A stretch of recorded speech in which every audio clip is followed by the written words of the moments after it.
ಪಿರಿಯಾಪಟ್ಟಣ ಪಟ್ಟಣದ ಸಾಯಿ ಸಮುದಾಯ ಭವನದ ಮುಂಭಾಗ ನಡೆದ ಜೆಡಿಎಸ್ ಕಾರ್ಯಕರ್ತರ ಸಮಾವೇಶದಲ್ಲಿ ನಿಖಿಲ್ ಕುಮಾರಸ್ವಾಮಿ ಅವರು ಕಾಂಗ್ರೆಸ್ ಸರ್ಕಾರದ ವಿರುದ್ಧ ತೀವ್ರ ವಾಗ್ದಾಳಿ ನಡೆಸಿದರು. ಕಾರ್ಯಕ್ರಮದಲ್ಲಿ ಮಾತನಾಡಿದ ಅವರು, ಕುಮಾರಣ್ಣ ಅವರಿಗೆ ರಾಜಕೀಯ ಶಕ್ತಿ ನೀಡಿ ಮುಖ್ಯಮಂತ್ರಿ ಮಾಡಿದ ಜಿಲ್ಲೆ ಇದು. ಮುಂದಿನ ಚುನಾವಣೆ ಕಾರ್ಯಕರ್ತರ ಚುನಾವಣೆಯಾಗಿದೆ. ಮೈಸೂರು ಜಿಲ್ಲೆಯ ವಿಚಾರದಲ್ಲಿ ಹಾಗೂ ಪಿರಿಯಾಪಟ್ಟಣ ಕ್ಷೇತ್ರದ ಬಗ್ಗೆ ಕಾರ್ಯಕರ್ತರ ಮನಸ್ಸಿಗೆ ತಕ್ಕಂತೆ ಉತ್ತಮ ತೀರ್ಮಾನ ಕೈಗೊಳ್ಳಲಾಗುತ್ತದೆ. ಪಿರಿಯಾಪಟ್ಟಣವನ್ನು ರಕ್ಷಿಸುವ ವಿಚಾರದಲ್ಲಿ ನಾನು ಸಾಮಾನ್ಯ ಕಾರ್ಯಕರ್ತನಾಗಿ ನಿಲ್ಲುತ್ತೇನೆ ಎಂದು ಹೇಳಿದರು. ಕಾಂಗ್ರೆಸ್ ಸರ್ಕಾರ 3 ವರ್ಷ ಪೂರೈಸಿದ ಹಿನ್ನೆಲೆ ಹಾವೇರಿಯಲ್ಲಿ ಸಾಧನಾ ಸಮಾವೇಶ ನಡೆಸಿದ ವಿಚಾರವನ್ನು ಉಲ್ಲೇಖಿಸಿ, ಇಡೀ ರಾಜ್ಯದಲ್ಲೇ ಅತಿ ಹೆಚ್ಚು ಸಾಲ ಮಾಡಿದ ಮುಖ್ಯಮಂತ್ರಿಯ ಕೀರ್ತಿ ಸಿದ್ದರಾಮಯ್ಯ ಅವರಿಗೆ ಸಲ್ಲುತ್ತದೆ. ಈ ಪ್ರಜಾಪ್ರಭುತ್ವದಲ್ಲಿ ಯಾರನ್ನು ಅಧಿಕಾರಕ್ಕೆ ತರುವುದು, ಯಾರನ್ನು ಮನೆಗೆ ಕಳುಹಿಸುವುದು ಎಂಬುದನ್ನು ಮುಂದಿನ ಚುನಾವಣೆಯಲ್ಲಿ ಜನತೆ ತೀರ್ಮಾನ ಮಾಡುತ್ತಾರೆ ಎಂದು ಹೇಳಿದರು. ಹುಣಸೂರು ವಿಧಾನಸಭಾ ಕ್ಷೇತ್ರದ ಶಾಸಕರಾದ ಹರೀಶ್ ಗೌಡ ಮಾತನಾಡಿ, ನಿಖಿಲ್ ಕುಮಾರಸ್ವಾಮಿ ಅವರು ರಾಜ್ಯಾದ್ಯಂತ 10,000 ಕಿಲೋಮೀಟರ್ ಪ್ರವಾಸ ಮಾಡಿ 54 ಕ್ಷೇತ್ರಗಳಲ್ಲಿ ಕಾರ್ಯಕರ್ತರನ್ನು ಭೇಟಿಯಾಗಿದ್ದಾರೆ. ಎಚ್.ಡಿ. ಕುಮಾರಸ್ವಾಮಿ ಅವರು ಜಾತಿ ಮತ ನೋಡದೆ 26,000 ಕೋಟಿ ರೈತರ ಸಾಲ ಮನ್ನಾ ಮಾಡಿದ್ದಾರೆ. ರೈತರ ಪರ ಕೆಲಸ ಮಾಡುವ ಮುಖ್ಯಮಂತ್ರಿಗಳ ಸಾಲಿನಲ್ಲಿ ಮೊದಲಿಗರು ಕುಮಾರಣ್ಣ ಎಂದು ಹೇಳಿದರು. ನಂತರ ಮಾಜಿ ಶಾಸಕರಾದ ಕೆ. ಮಹದೇವ್ರವರು ಮಾತನಾಡಿ, ರೈತರು ಬೆಳೆದ ಬೆಳೆಗೆ ಸೂಕ್ತ ಬೆಲೆ ಸಿಗುತ್ತಿಲ್ಲ. ಪ್ರಾದೇಶಿಕ ಪಕ್ಷ ಅಧಿಕಾರಕ್ಕೆ ಬಂದಾಗ ಮಾತ್ರ ರೈತರ ಸಮಸ್ಯೆ ಬಗೆಹರಿಯುತ್ತದೆ. 2028ರಲ್ಲಿ ಕುಮಾರಣ್ಣ ಮತ್ತೆ ಮುಖ್ಯಮಂತ್ರಿಯಾಗಬೇಕು. ಅವರ ನಂತರ ನಿಖಿಲ್ ಕುಮಾರಸ್ವಾಮಿ ಅವರು ರಾಜ್ಯದ ಚುಕ್ಕಾಣಿ ಹಿಡಿಯಬೇಕೆಂದು ಅಭಿಪ್ರಾಯಪಟ್ಟರು.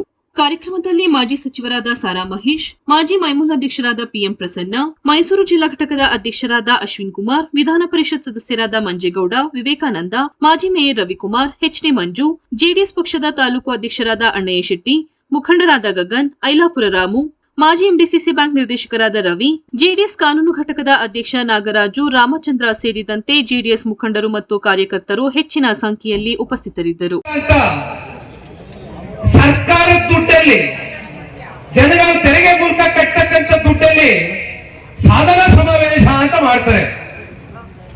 1000 ದಿನ ಪೂರೈಸಿಬಿಟ್ಟಿದೀವಿ ಅಂತ ಮಹೇಶ್ ಅಣ್ಣವರು ಮಾತಾಡಬೇಕಾದ್ರೆ ಹೇಳ್ತಾ ಇದ್ರು. ಮೊನ್ನೆ ಬಿಜಾಪುರ ಜಿಲ್ಲೆಗೆ ಹೋಗಿದ್ದೆ.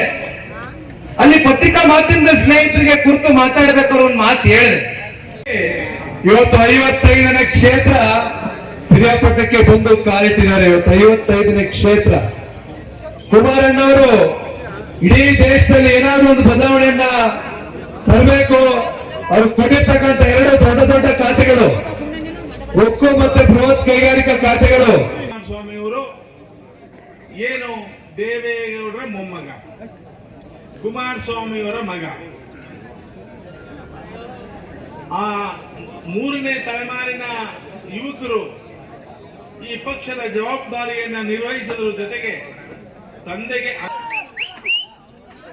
ಇಲ್ಲಿ ಹೆಚ್ಚು ಕಮ್ಮಿ ಒಂದೇ ವಯಸ್ಸಿನವರು 4-5 ವರ್ಷ ಕಮ್ಮಿ ಇರ್ಬೋದು ಅಷ್ಟೇ. ಪ್ರಸನ್ನನಿಗೆ ಇವತ್ತು ಈ ವೇದಿಕೆ ಮೇಲೆ ಒಂದು ಮಾತನ್ನ ತಿಳಿಸ್ಲಿಕ್ಕೆ ಬಯಸ್ತೇನೆ. ದಯಮಾಡಿ ನೋಡಿ, ಒಂದು ಮಾತನ್ನ ತಿಳಿಸ್ತೇನೆ.